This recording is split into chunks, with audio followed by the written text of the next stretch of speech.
I am not a historian, but neither are you. So, how about we the people learn this stuff together? Welcome to US 101.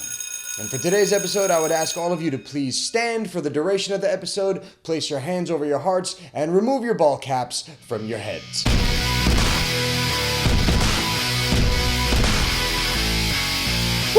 You guys ready for Flag Day this year, man? Oh, it's gonna be a big one, man. Huge rager. All the flags are gonna be there, man. United States is gonna be there. Mexico, Canada, France, Spain, England, Germany. Russia's coming. Russia's gonna come through the back door, but by the end of the night, they're going to be running the whole party. In case you guys aren't aware, Flag Day happens every year on June 14th. But you can relax, it's not a federal holiday, which means if you need to go to the bank or if you need to go to the post office, feel free, they're going to be open. In 1916, President Woodrow Wilson proclaimed that a Flag Day would occur every year on June 14. And then in 1949, an act of Congress established a National Flag Day. But this episode isn't going to focus on the origin story of Flag Day. Instead, it's going to focus on the origin story of that bit of fabric right behind me, the American flag. When did it first come into existence? How many designs of the American flag have we actually had? And why does it have the colors red, white, and blue?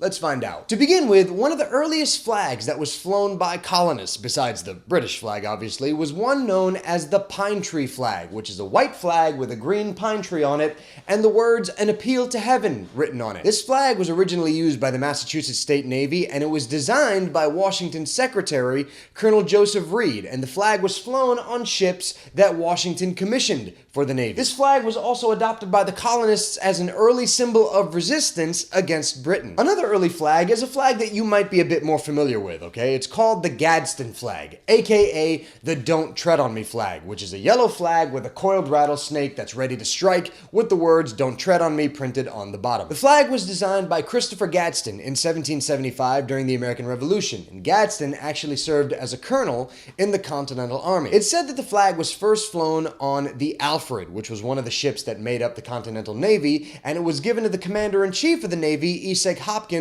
by Gadsden himself. Okay, come on, let's get to the flag that we all know, the 13 stars, 13 stripes, the Betsy Ross flag. When do we get to that one? Not quite yet, because before we had that flag, we had this flag, which is known as the Grand Union flag, which served as America's first quote-unquote official flag. This flag was flown on the ships that made up the Continental Navy from 1776 to 1777, and it's got a few other names besides the Grand Union flag. It's also known as the Congress flag, the Continental Colors, the Cambridge flag, and the First Navy Ensign. But then, on June 14, 1777, you guys see why that date is a bit significant now, the Second Continental Congress passed the Flag Resolution, which reads as thus: Resolved, that the flag of the 13 United States be 13 stripes, alternate red and white, that the Union be 13 stars, white in a blue field, representing a new constellation. And there is a reason why the American flag is red, white, and blue. The red is meant to represent hardiness and valor, the white is meant to represent purity and innocence, and the blue is meant to represent justice, vigilance, and perseverance. And the 13 stars represent the first 13 states. But now let's get to a big question. Did Betsy Ross actually design the original Stars and Stripes, the original Old Glory? And the answer is maybe. It's never really been 100% proven. Now, you guys might have heard the story of Betsy Ross designing the flag. I'm sure we all learned it in elementary school. The legend is that George Washington visited Betsy Ross at her home in Philadelphia on Arch Street, and he asks her to create a new national flag, which she does. She sews it up, presents it to him, and boom, new American flag right there, all in a nutshell. And the reason that this legend exists is because Ross's grandson, William Canby, made the case for Betsy Ross as the original designer in 1870. If you guys actually want to read his full argument, link is down below in the description box. It's pretty fascinating. He claims that at the time, Colonel George Washington and Colonel George Ross make their way to Betsy's home in Philadelphia, and they show her a design in the back room of the house. She alters it a little bit on pencil, she sews up the new design, presents it to them, and bam, there it is. However, the counterpoint made by some historians is that this story is a bit muddled because the national flag was adopted by the Continental Congress in 1777, while the Betsy Ross story takes place in 1776. So they say, how could a national flag be a national flag 1 year before Congress decided to have a national flag. Some historians have pointed to Francis Hopkinson of New Jersey, who was a signer of the Declaration of Independence, as the actual designer of the first American flag. In addition to the flag, it's said that he also designed the Great Seal of the United States, and this is known due to a letter that he sent to the Continental Congress in 1780 asking to be compensated for his work. But the cool thing about that letter is that when he asked to be compensated for the work that he did on the designs of the flag and the Great Seal, he didn't ask for money the first time around. Instead, he asked to be compensated with a quarter cask of wine. See, this is why you rely on people to do work for you, that all they want in return is like beer or liquor. They're always just so reliable. Love those guys. But regardless, the Stars and Stripes were born, and following that initial design, the flag has gone through many changes with the addition of new states to the Union. In fact, there's this one really cool story that I want to tell you about. Whoa, hang on, stop, go back. Rewind the flags a little bit. Go back, please. Go back. No, stop. You went too far. Go ahead. Go forward. No, you went too back. Go back. Back. Stop. Right there. That one. Yeah, I think we got to talk about that one. You know, the time the American flag was actually split in two. Now, many of you probably know this flag as the Stars and Bars, and that it represented the Confederate States of America during the Civil War. And you would be incorrect. That is not the Stars and Bars.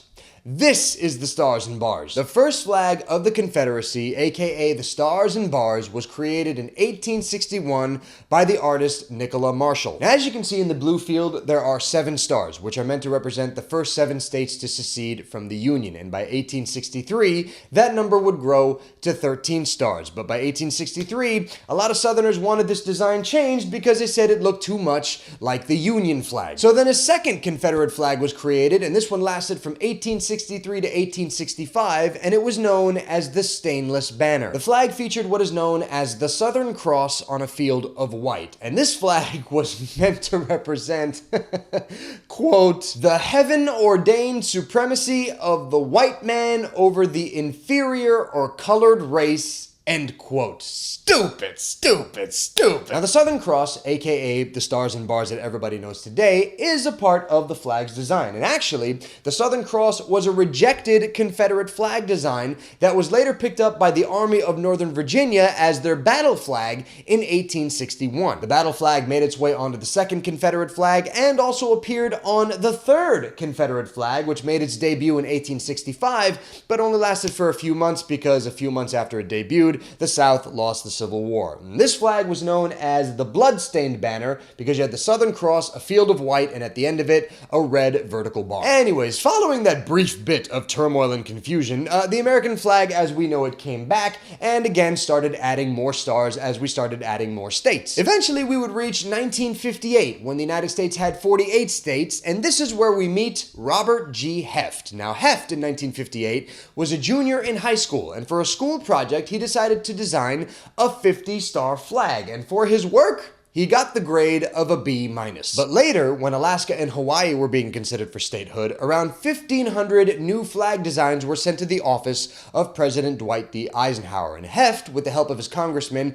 sent in his 50-star flag design, and it was selected. Also, just so you know, after his flag was selected to represent, the nation, Robert's grade from B- was changed to an A, which I think is fair. As for the future, who knows what a new American flag might look like? I mean, for example, if the United States decides to add a 51st state, this could be a possible design. Oh man, I like the way the stars are lined up on that flag. What's up, Puerto Rico? You coming through, trying to be number 51, trying to be one of us? I mean, you guys just recently had an election and you voted for statehood. I mean, granted, only 23% of the population voted for statehood, and the language on the ballot was a bit vague, and there was boycotts against that whole thing. But you guys just had an election, you overwhelmingly voted. What's up? You coming? I tell you what, Thanksgiving, we'll save you a plate. We'll save you a seat at the table. So there you have it, guys. Just a brief history of the Star-Spangled Banner that flies o'er the land of the free and the home of the brave. And actually, you know what? Speaking of that line, if you guys want to see the actual flag that was flying at Fort McHenry during the War of 1812 that inspired Francis Scott Key to write the Star-Spangled Banner, you can actually see that flag at the National Museum of American History in Washington, D.C. It's really awesome. I recommend you go check it out. And that is it for this episode of US 101, guys. Thank you so much for hanging out. Really do appreciate it. And again, as always, thank you to those of you that have subscribed to the channel, for liking the videos, for sharing them, for leaving comments. I love the comment section. You guys are incredibly engaged in these videos, and I love chatting with you. It's like I'm making new friends all the time. This is awesome. As always, guys, you can follow us on Facebook, Twitter, Instagram, all the social network links down below in the description box. And actually, if you guys want to kick off future episodes of US 101 via your own viewer intro, you can send those to me at ushistory1882@gmail.com. Send your viewer intros to that email address, and you might kick off a future episode of US 101. On that note, guys, thank you so much for watching. I am all done, and please stand for the pledge. I pledge allegiance to the flag of the United States of America and to the republic for which it stands, one nation, under God, indivisible, with liberty and justice for all. And actually, the Pledge of Allegiance, that's a whole other episode, because that is a crazy story. I'll tell you guys about that another time. Until then, I'll see you later. Bye!